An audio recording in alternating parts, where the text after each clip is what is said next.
সুপ্রিয় শিক্ষার্থীবৃন্দ, প্রীতি ও শুভেচ্ছা নাও। আশা করি যে যেখানে আছো ভালো আছো, সুস্থ আছো এবং নিরাপদে আছো। ব্যবস্থাপনা বিষয়ের আজকের দ্বিতীয় অনলাইন ক্লাসে তোমাদের স্বাগত জানিয়ে শুরু করছি। মূল আলোচনায় যাওয়ার আগে বর্তমান পরিস্থিতি সম্পর্কে দুই একটি কথা বলতে চাই। তোমরা তো জানো, সারা বিশ্বের মতো বাংলাদেশেও করোনা ভাইরাসের প্রাদুর্ভাব দিন দিন বেড়েই চলছে। চলতি বছরের 17 মার্চ থেকে আজ পর্যন্ত দেশের সকল শিক্ষা প্রতিষ্ঠান বন্ধ আছে। আরও কতদিন সেটা বন্ধ থাকে বা এই অবস্থা থেকে, এই অচল অবস্থা থেকে আমরা কবে সচল হতে পারবো বা আমরা কবে মুক্তি পাবো, কবে স্বাভাবিক জীবনে আমরা ফিরে যেতে পারবো, এই ব্যাপারে আসলে অনুমান করে বলাও এই মুহূর্তে খুবই কঠিন বিষয়। তো যাই হোক, যে কোনো পরিস্থিতিতে আমাদেরকে খাপ খাইয়ে চলতে হবে। পরিস্থিতি মোকাবেলা করার জন্য আমাদের সেরকম সামর্থ্য অর্জন করতে হবে। একসময় আমরা এই করোনা ভাইরাসকেও হয়তো মোকাবেলা করব, সেটার সাথে যুদ্ধ করে হয়তো আমাদের বেঁচে থাকতে হবে। আমাদের লাইফস্টাইলকে চেঞ্জ করতে হবে। আমাদের কোনো একটা কাজ করার একটা পথ বন্ধ হলে আমাদেরকে ভিন্ন পথ খুঁজতে হবে। তো আমাদের যেহেতু অনেক দিন পর্যন্ত শিক্ষা প্রতিষ্ঠান বন্ধ, আমাদের একাডেমিক কার্যক্রম বন্ধ, একাডেমিক ক্লাস বন্ধ, সেই হিসেবে আমাদের বিকল্প পদ্ধতি বা এই অনলাইন ভিত্তিক এই ক্লাস। তো আমি আমার প্রথম ক্লাসে বলেছি যে আমরা অনলাইন ক্লাসটা কেন নিচ্ছি এবং আমাদের অনলাইন ক্লাসের কোন পদ্ধতিটি আমাদের জন্য গুরুত্বপূর্ণ। এটা কি লাইভ ক্লাস গুরুত্বপূর্ণ নাকি রেকর্ডেড ক্লাস গুরুত্বপূর্ণ? এটা সুবিধা অসুবিধার বিষয়গুলো আমি প্রথম ভিডিওতে বলেছি। তো আজকে আর সেগুলো বলে সময় নষ্ট করব না। আমার কাছে মনে হয়েছে যে বিশেষ করে মফস্বল এরিয়ার কথা বলছি আমি, শহরাঞ্চল নয়, মফস্বল এরিয়াতে লাইভ ক্লাস থেকে স্টুডেন্টরা পুরোপুরি ইউটিলিটি পাচ্ছে না বা অধিকাংশ স্টুডেন্ট এই ইউটিলিটি পাওয়া থেকে বঞ্চিত হচ্ছে। সেক্ষেত্রে আমার সিদ্ধান্ত যে আমি রেকর্ডেড ক্লাসগুলো অনলাইনে প্রচার করে সেই সমস্যাগুলো সমাধান করব। তো সেই জন্যই আমাদের প্রত্যেকটি ক্লাস হবে আপাতত এই রেকর্ডেড ক্লাস। আর আমরা পর্যায়ক্রমে যাব, আমরা লাইভ ক্লাসের দিকে যাব। লাইভ ক্লাস হলে স্টুডেন্টদের সঙ্গে ইন্টারেকশনটা ভালো হয়। তো সেটার জন্য আমাদেরকে প্রস্তুতি নিতে হবে। এখন থেকে আমাদের প্রস্তুতি নিতে হবে আমরা যেন লাইভ ক্লাসগুলো যেন ভালোভাবে করতে পারি এবং আমাদের যেন একেবারে কমপ্লিট ইউটিলিটিটা একজন স্টুডেন্ট পেয়ে থাকে। তো আজকের আমাদের অনলাইন ভিত্তিক আমাদের ব্যবস্থাপনা বিষয়ের আজকের এই দ্বিতীয় ক্লাস। আমাদের আজকের অধ্যায় ব্যবসা সংগঠন ও ব্যবস্থাপনা দ্বিতীয় পত্রের আজকের অধ্যায় হচ্ছে পঞ্চম অধ্যায়। আর আমাদের আলোচ্য বিষয় হচ্ছে কর্মী সংস্থান অধ্যায়ের মানব সম্পদ ব্যবস্থাপনা। মানব সম্পদ ব্যবস্থাপনা বা হিউম্যান রিসোর্স ম্যানেজমেন্ট, HRM আমি সংক্ষেপে লিখলাম, হিউম্যান রিসোর্স ম্যানেজমেন্ট, HRM। তো চলো আমরা মূল আলোচনায় চলে যাই। মানব সম্পদ বিষয়টা আসলে কি? একটা প্রতিষ্ঠানে কিন্তু অনেক ধরনের সম্পদ থাকে, যেমন ভূমি, দালান কোঠা, যন্ত্রপাতি, গাড়ি ঘোড়া, তারপর তোমার কাঁচামাল, এগুলো সবই কিন্তু সম্পদ। তেমনি মানবও কিন্তু একটা সম্পদ। মানব মানে মানুষ। একটা প্রতিষ্ঠানে সব কিছুই আছে, উৎপাদনের জন্য সব কিছুই আছে। অনেক বিশাল বিশাল দালান কোঠা আছে, একেবারে খুব আধুনিক যন্ত্রপাতি আছে, তোমার ভূমি আছে, র মেটেরিয়ালসও আছে, বাট মানুষ নেই বা মানব নেই, তাহলে কিন্তু সেখানে উৎপাদন কার্য চলবে না। তো এই উৎপাদন কার্যকে চালিয়ে যেতে হলে অথবা পরিপূর্ণ উৎপাদন করতে হলে, দক্ষতার সাথে উৎপাদন করতে হলে অবশ্যই প্রতিষ্ঠানে মানব লাগবে বা মানুষ লাগবে বা কর্মী লাগবে। তো এই যে মানুষ, যে এটা সম্পদ অন্যান্য সম্পদের মতো, এই মানব সম্পদটা কি আমরা সে নিয়ে আজকে আলোচনা করব। প্রথম মানব সম্পদ, একটা হচ্ছে মানব সম্পদ ব্যবস্থাপনা কি, এটা নিয়ে আলোচনা করার আগে মানব সম্পদটা কি সেটা নিয়ে আমরা আলোচনা করব। কোনো প্রতিষ্ঠানের কর্মকাণ্ডে জড়িত সকল ব্যক্তি হচ্ছে সেই প্রতিষ্ঠানের মানব সম্পদ, অর্থাৎ তাদের অনেকগুলি দক্ষতা সমন্বয়ে নতুন কিছু সৃষ্টি করার যদি ক্ষমতা তার মধ্যে থাকে তাহলে তিনি হচ্ছেন মানব সম্পদ। তা আমাদের প্রতিষ্ঠানগুলোতে তো আমরা দেখি যে একজন মানুষ কি করে, একজন মানুষ তার কর্মদক্ষতা, মেধা, জ্ঞান, বুদ্ধিমত্তা, তারপরে তার আচার আচরণ ইত্যাদির মাধ্যমে কিন্তু প্রতিষ্ঠানের নতুন নতুন কিছু সৃষ্টি করে থাকে। তো এইটাই হচ্ছে মূলত এই কাজটি করাটাই হচ্ছে, এই কাজটি যারা করতে পারে তারাই হচ্ছে মূলত মানব সম্পদ। এই মানব সম্পদকে কিন্তু ম্যানেজমেন্ট করতে হয়। সম্পদ হলেও এই সম্পদ থেকে যে আমাদের যে পর্যাপ্ত ইউটিলিটি বের করা দরকার বা এই সম্পদকে আমরা পরিপূর্ণভাবে কাজে লাগানো দরকার, এই পরিপূর্ণভাবে কাজে লাগাতে হলে আমাদেরকে অবশ্যই এইটাকে ম্যানেজমেন্ট করতে হবে, একটা প্রপার ম্যানেজমেন্ট করতে হবে। তো আমরা সাধারণত ম্যানেজমেন্ট কাকে বলে সেটা জানি।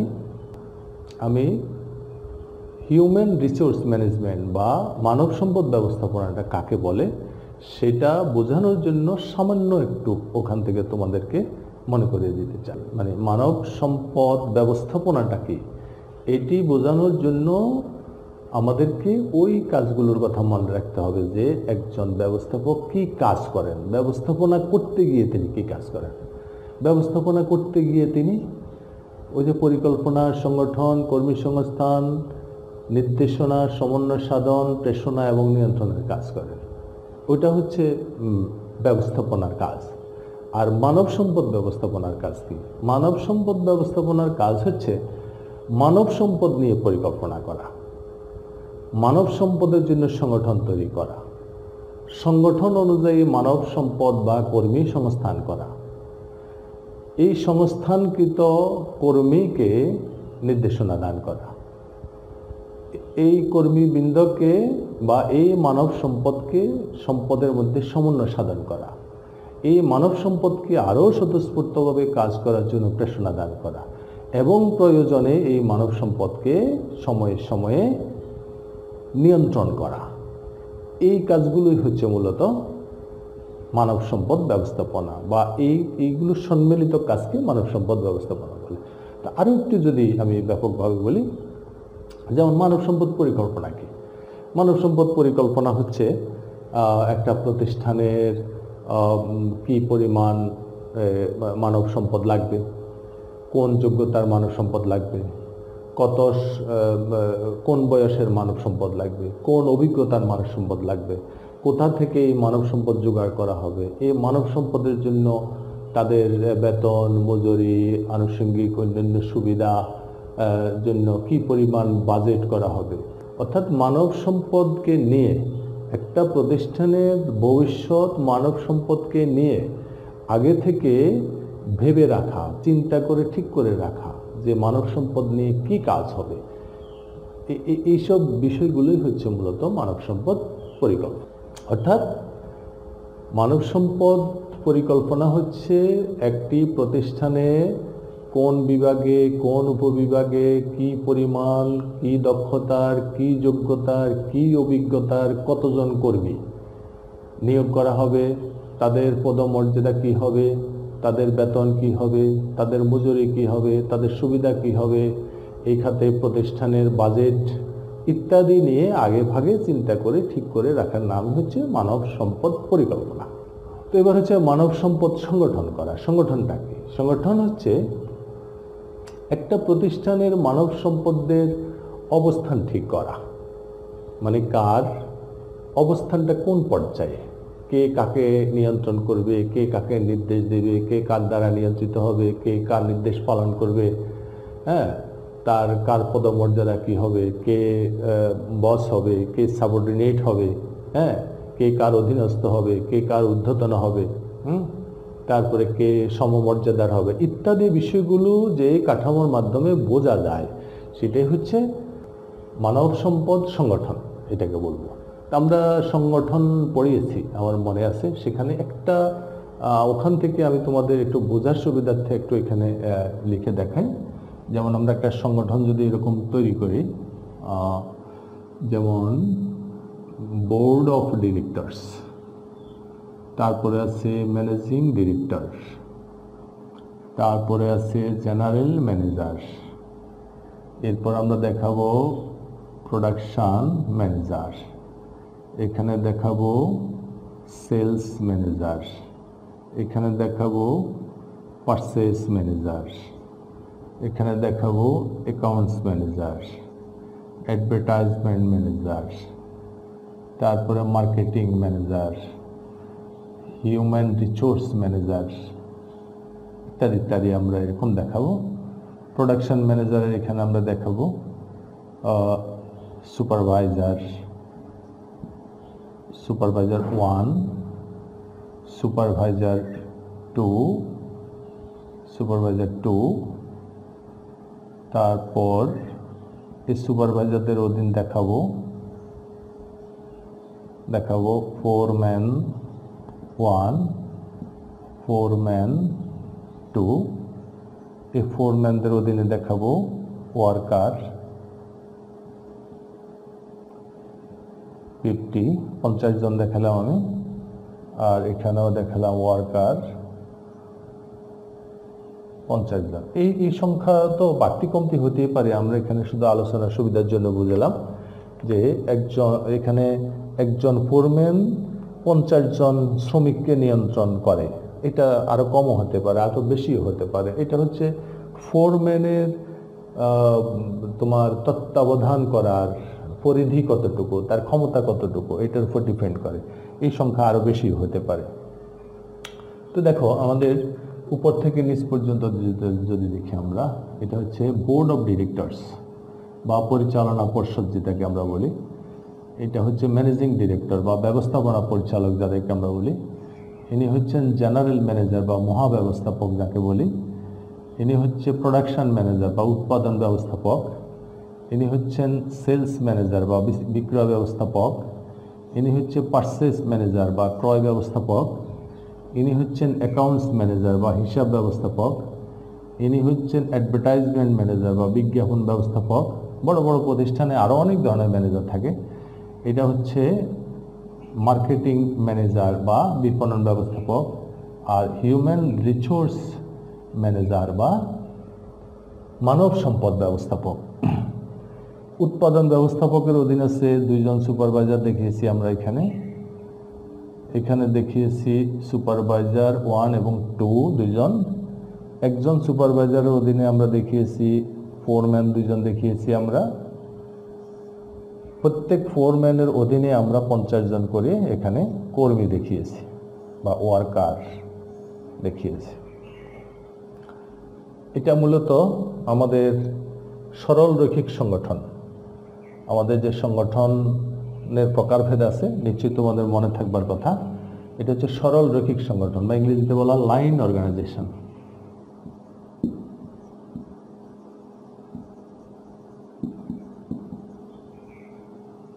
লাইন অর্গানাইজেশন বা সরল রৈখিক সংগঠন। এটা টোটাল এই যে এটা হচ্ছে একটা প্রতিষ্ঠানের সংগঠন কাঠামো।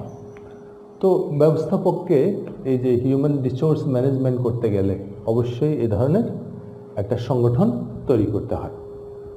এরপরে তাকে কি করতে হয়? স্টাফিং করতে হয়। স্টাফিং তোমরা পড়েছি যে স্টাফিং খুব গুরুত্বপূর্ণ বিষয়। এই হিউম্যান রিসোর্স ম্যানেজমেন্টে প্ল্যানিং এবং অর্গানাইজিংয়ের পর এটাকে স্টাফিং করতে হয়। আর স্টাফিংয়ের মধ্যে কী করতে হয় সেটা আমরা বলেছি যে প্রথম কী পরিমাণ কর্মী লাগবে সেটা নির্ধারণ করতে হয়। তারপরে কর্মী সংগ্রহ করতে হয়, কর্মীকে নির্বাচন করতে হয়, কর্মীকে নিয়োগ দিতে হয়, হ্যাঁ, তারপরে কর্মীকে তোমার পদোন্নতি দিতে হয়, কর্মীকে বদলি করতে হয়, কর্মীকে পদাবন্তি করতে হয়, ছাঁটাই করতে হয়, প্রয়োজনে কর্মীকে প্রশিক্ষণ দিতে হয়। এই যে ইত্যাদি কাজ, এগুলো কিন্তু হচ্ছে কর্মী সংস্থানের কাজ। আর কর্মী পরিকল্পনা করা, কর্মী সংগঠন করা, কর্মী সংস্থান করা, ওই সংস্থানকৃত কর্মীকে ডিরেকশন দেওয়া বা নির্দেশনা দেওয়া, তারপরে কর্মীরা যাতে স্বতঃস্ফূর্তভাবে কাজ করতে পারে সেটার জন্য এই মানব সম্পদ যাতে স্বতঃস্ফূর্তভাবে কাজ করতে পারে সেটার জন্য তাদেরকে প্রেরণা দেওয়া বা মোটিভেশন দেওয়া।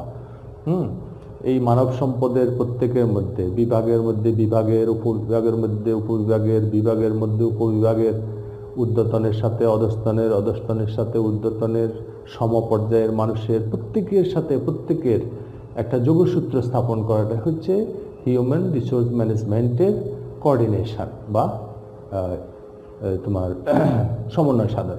তোমরা দেখো এখানে একটা যোগসূত্র আছে, প্রত্যেকের সঙ্গে কিন্তু লিঙ্ক করা আছে, এখানে কিন্তু কেউ বিচ্ছিন্ন নেই। আমরা যদি এটাকে এইভাবে আমরা অ্যাড করে দিই, এরা কিন্তু কেউই কিন্তু বিচ্ছিন্ন নেই, প্রত্যেকে একেবারে উপর থেকে নিচ পর্যন্ত সবাই এখানে একই সুতায় গাঁথার মতো এরকম লিঙ্কড করা আছে।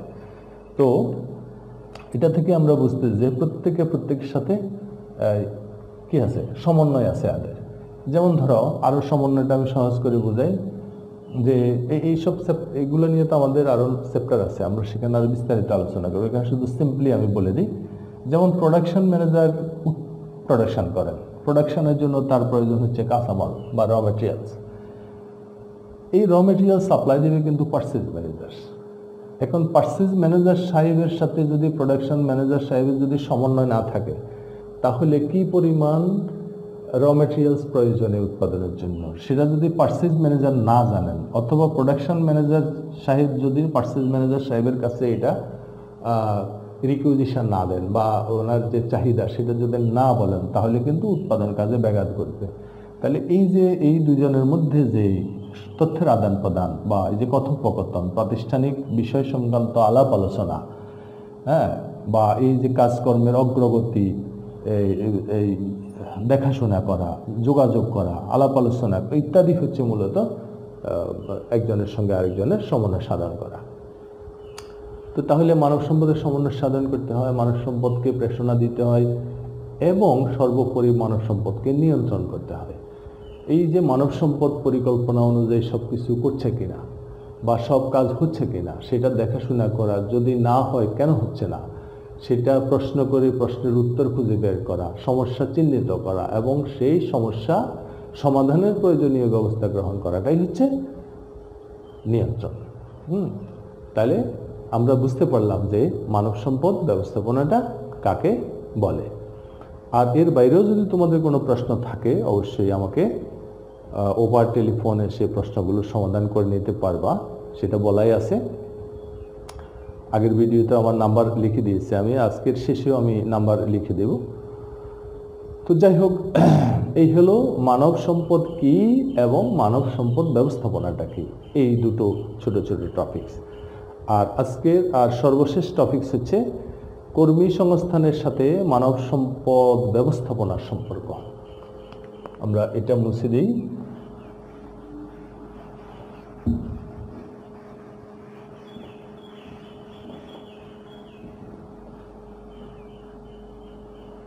আচ্ছা, মানব সম্পদ ব্যবস্থাপনার সঙ্গে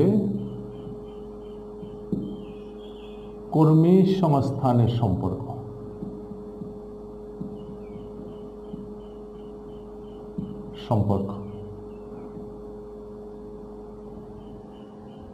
relation between stuffing and human resource management.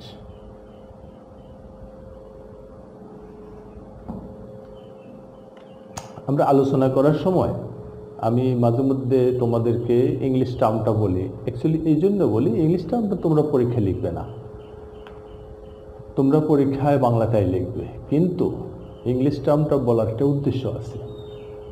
সেটা হচ্ছে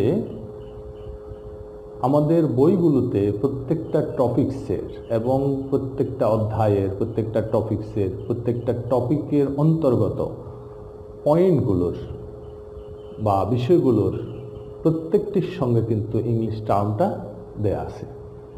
আমরা যদি পড়ার সময় যদি একবার যদি ইংলিশ টার্মটার উপর চোখ বুলাই, এমনিতে তো আমরা ইংরেজিতে অনেক দুর্বল, হ্যাঁ তাই না?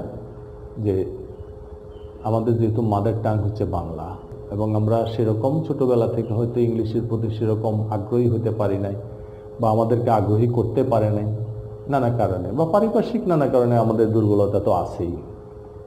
তো বর্তমান যুগ কিন্তু ইংলিশের যুগ, বর্তমান যুগ এবং প্রযুক্তির যুগ, ইংলিশ এবং প্রযুক্তির যুগ।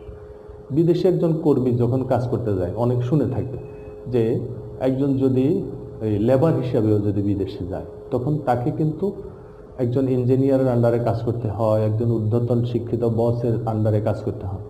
তো সেই ঊর্ধ্বতন বসের ভাষা তো আর বাংলা না, তিনি হয়তো তিনি অন্য মাদার টাঙের মানুষ। তো সেক্ষেত্রে খুব হচ্ছে সহজ উপায় হচ্ছে ইংলিশ ব্যবহার করা। ইংলিশটা হচ্ছে আমাদের ইন্টারন্যাশনাল ল্যাঙ্গুয়েজ, সমস্ত জায়গায় ইংলিশের ব্যবহার করা যায়। তো সেক্ষেত্রে তোমার তাহলে একজন লেবারও যদি এই সাধারণ যদি ইংলিশগুলো যদি জানে তাহলে কিন্তু সেই বসের অর্ডার ক্যারি করা, বসের ইচ্ছা অনুযায়ী কাজ করা বা বসের নির্দেশনাগুলো বুঝতে পারা তার জন্য সহজ হয়। এবং এই ধরনের লোকরা কিন্তু তার কর্মজীবনে কিন্তু গ্র্যাজুয়ালি কিন্তু সাফল্য অর্জন করে এবং বসদের খুব সন্তুষ্টি অর্জন করে। তো সেই জন্য আমি বলি যে সবসময় তোমরা এটি পড়ার সময় ইংলিশ টার্মটার উপর একবার চোখ বুলাবে, একবার চোখ বুলালেই যথেষ্ট। মনোযোগ দিয়ে একবার চোখ বুলালে তুমি দেখবা যে তোমার আমাদের এখানে কিন্তু একটা ওই যে কম্পিউটারের মধ্যে হার্ড ডিস্ক আছে, মোবাইলেরও মেমোরি আছে, তোমরা তো জানোই। তবে মোবাইলের মেমোরি খুবই সামান্য মেমোরি থাকে। এখন একটু ভালো কনফিগারেশনের যেগুলো স্মার্টফোন আছে সেগুলোতে তো 20 গিগাবাইট বা 50 গিগাবাইট এরকম মেমোরি থাকে। আর কম্পিউটারের থাকে 200 গিগাবাইট, 500 গিগাবাইট, 1 টেরাবাইট বা 5 টেরাবাইট, 10 টেরাবাইট এরকম থাকে। আর আমাদের যে মস্তিষ্ক নামক যে হার্ড ডিস্ক এখানে আমাদের সৃষ্টিকর্তা বা আল্লাহ দিয়ে দিয়েছেন, এইটার আনলিমিটেড গিগাবাইট। এখানে আমরা লক্ষ লক্ষ কোটি কোটি আমরা ডাটা আমরা সেভ করে রাখতে পারি, আমরা তথ্য সেভ করে রাখতে পারি। দেখবা ছোটোবেলার অনেক ঘটনা তুমি রিকল করলে, একটু চিন্তা করলে কিন্তু তুমি বলতে পারবা। আমরা অনেক কিছু দেখি, কিন্তু দেখো তুমি একটা নতুন জায়গা ভ্রমণ করছো, ফর এক্সাম্পল যেখানে জীবনে এর আগে কখনোই তুমি যাও নাই, তুমি জীবনে একবারই গেছো। তুমি যাওয়ার সময় গাড়িতে বসে বসে বাইরের দৃশ্যগুলো দেখছো, তুমি যেই জায়গাতে গেলা সেই জায়গায় তুমি কয়েক ঘন্টা বা কয়েকদিন সেখানে ছিলা, তুমি কিন্তু কিছুই মুখস্থ করনি, কিন্তু তুমি কিন্তু কোনো ডায়েরিতে লিখে রাখোনি যে এটার উত্তরের দিকে দক্ষিণের দিকে এটা যাওয়ার সময় এই আছে সেই আছে, ওখানে এই ধরনের বিল্ডিং আছে, বিল্ডিংটার চেহারাটা এমন, এটি কিন্তু তুমি কোথাও লিখে রাখো নাই, তুমি ভিডিও করে রাখো নাই। কিন্তু তুমি শুধু কি করলে, তুমি শুধু ভিউ করলা, দেখলা এবং তুমি সেটা কয়েক বছর পরেও যদি কারো কাছে যদি গল্প করতে হয়, দেখবা যে তুমি তোমার ওই মেমোরি থেকে তুমি হুবহু ওরকম তুমি সব কিছুকে সুন্দরভাবে বলে দিতে পারছো। হ্যাঁ, এটি হচ্ছে মূলত আমাদের মেমোরি। তাহলে এটা কেন সম্ভব হলো? তুমি ওই বিষয়টাকে মনোযোগ দিয়ে দেখছো, দেখার কারণে কিন্তু আমাদের এই বিশাল আনলিমিটেড গিগাবাইটের যে হার্ড ডিস্ক আছে এখানে সেভ হয়ে আছে। আর সেভ করা থেকে আমরা যখন তখন ইচ্ছা করলে সেগুলোকে চার্জ করলে আমরা সেখান থেকে বাইর করে নিয়ে আসতে পারি। তো আজকের যে আলোচনা ইংলিশ সম্পর্কে যেটা বললাম, এই শব্দগুলোর উপর বা টপিকগুলোর উপর একবার চোখ বুলায় রাখবে, চোখ বুলায় রাখলে সেভ হবে। আর যারা হায়ার এডুকেশন গ্রহণ করবে, ইউনিভার্সিটিতে পড়বে, বিবিএ পড়বে, এমবিএ পড়বে, তোমরা জেনে থাকবে যে বর্তমানে পাবলিক সব বিশ্ববিদ্যালয়গুলোতে প্রায় সব বিশ্ববিদ্যালয়গুলোতে হায়ার এডুকেশনে ইংলিশ মিডিয়াম, সেখানে কিন্তু যারা টিচাররা আছেন তারা কিন্তু বেঙ্গলি ইউজ করেন না। তো সেখানে তোমার যখন তারা লেকচার দেবেন, লেকচারে যখন কন্টিনিউ ইংলিশ বলবেন, তোমার প্রথম তুমি কিন্তু হিমশিম খেয়ে যাবে এটা বোঝার জন্য, তোমার ঘাম বের হয়ে যাবে, তুমি হতাশ হয়ে যাবে। তুমি চিন্তায় পড়ে যাবে যে তুমি এটা চালাতে পারবে কি পারবে না। হ্যাঁ, কিন্তু এটা তোমার সবচেয়ে বড় সুবিধা হলো তখন কিন্তু তোমার এই শব্দগুলো সেভ করা থাকলে সেখান থেকে তোমার ওই যে মেমোরি তোমাকে বলে দিবে যে এই শব্দের অর্থ এটা, এই শব্দের অর্থ এটা। তুমি কিন্তু আস্তে আস্তে কিন্তু তুমি সুন্দরভাবে লেকচারগুলো কিন্তু বুঝতে পারবে। এই অ্যাডভান্টেজটা তুমি পাবে যদি তুমি এখন থেকে এই ইংলিশ শব্দগুলোর উপর চোখ বুলিয়ে রাখো একটু মনোযোগ দিয়ে, তাহলে সেটা তোমার হায়ার এডুকেশনে এমনকি কর্মজীবনেও, তুমি যদি বিদেশেও যাও সেখানে বা দেশে কোনো শিক্ষিত বসের অধীনে তুমি কাজ করো, সেখানেও কিন্তু তোমার বস যদি ইংলিশে তোমাকে কোনো নির্দেশনা দেয় তুমি সেগুলো মোটামুটি সহজে বুঝতে পারবে, কাজ চালিয়ে যাওয়ার মতো। সেই জন্য এগুলো এখন থেকে প্র্যাকটিস করবে। তো যাই হোক, চলো আমাদের মূল আলোচনায় যাই। এখনকার টপিকস হচ্ছে relation between human resource management and stuffing. এই দুইটার মধ্যে সম্পর্ক। এই দুটোর মধ্যে সম্পর্ক মানে হচ্ছে একেবারে ঘনিষ্ঠ সম্পর্ক। এই দুটো কিন্তু ক্লোজলি রিলেটেড। আমি যদি হিউম্যান রিসোর্স ম্যানেজমেন্ট করতে চাই তাহলে প্রথম তো আমার হিউম্যান রিসোর্স লাগবে, অর্থাৎ মানব সম্পদ লাগবে। আচ্ছা, মানব সম্পদ নেই, আমি শুধু মানব সম্পদ ব্যবস্থাপনা করার জন্য আমার সব কিছু তৈরি করে আসি, যে আমি প্ল্যানিং করলাম, আমি একটা স্ট্রাকচার করলাম, বা যেটাকে অর্গানোগ্রাম বলি আমরা, প্রাতিষ্ঠানিক অর্গানোগ্রাম। তারপরে আমরা নির্দেশনাও দিতে পারবো অনেক ভালোভাবে, আমরা সমন্বয় সাধনও করতে পারবো, আমরা নিয়ন্ত্রণও করতে পারবো। বাট আমাদের যে আমাদের যে পর্যাপ্ত বা সঠিক যে মানব সম্পদ যেটা দরকার এটা নেই। তো তাহলে আমরা এই ব্যবস্থাপনা থেকে আমাদের এইটা কি কাজে লাগাবো আমরা? সো মানব সম্পদ ব্যবস্থাপনা করতে হলে অবশ্যই প্রথমে মানব সম্পদ জোগাড় করতে হবে বা স্টাফিং করতে হবে, যেটাকে আমরা কর্মী সংস্থান বলে থাকি। আবার কর্মী সংস্থান করলাম, আমাদের প্রতিষ্ঠানে পর্যাপ্ত কর্মী আছে, তো কর্মীরা যার যার ইচ্ছা মতো কাজ করে, যার যার ইচ্ছা মতো আসে যায়, কার পদমর্যাদা কি সেটা আমরা ঠিক করে নেই, কাকে কী বেতন দেবো ওটাও ঠিক করে নেই, আমাদের ইচ্ছা মতো আমরা ডেকে ডেকে বেতন দেই। তারপরে ইচ্ছা হলে তাকে ছাঁটাই করে ফেলি, ইচ্ছা হলে আবার কাউকে ডাকে নেই। এইভাবে সব কিছু যদি এরকম ইচ্ছার উপর হয়ে যায় তাহলে এত কর্মী বা মানব থাকার পরেও এটার সুষ্ঠু ব্যবস্থাপনার অভাবে শুধু আমরা এই প্রতিষ্ঠানকে কাঙ্ক্ষিত লক্ষ্যে পৌঁছাতে পারবো না।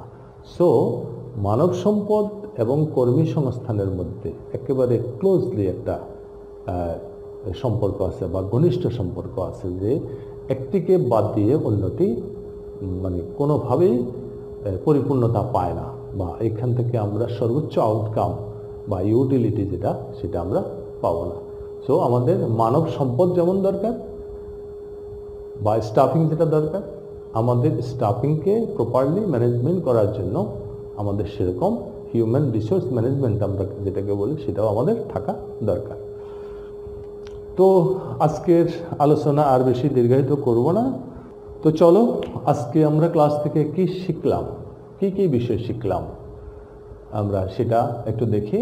যে আমরা প্রথম শিখলাম মানব সম্পদ কাকে বলে বা হিউম্যান রিসোর্সটা কি। এরপর আমরা শিখলাম মানব সম্পদ ব্যবস্থাপনা কাকে বলে বা মানব সম্পদ ব্যবস্থাপনা কিভাবে করতে হয় সেটা শিখলাম। এরপরে আমরা শিখলাম যে মানব সম্পদ ব্যবস্থাপনা এবং কর্মী সংস্থানের সাথে সম্পর্কটা কি।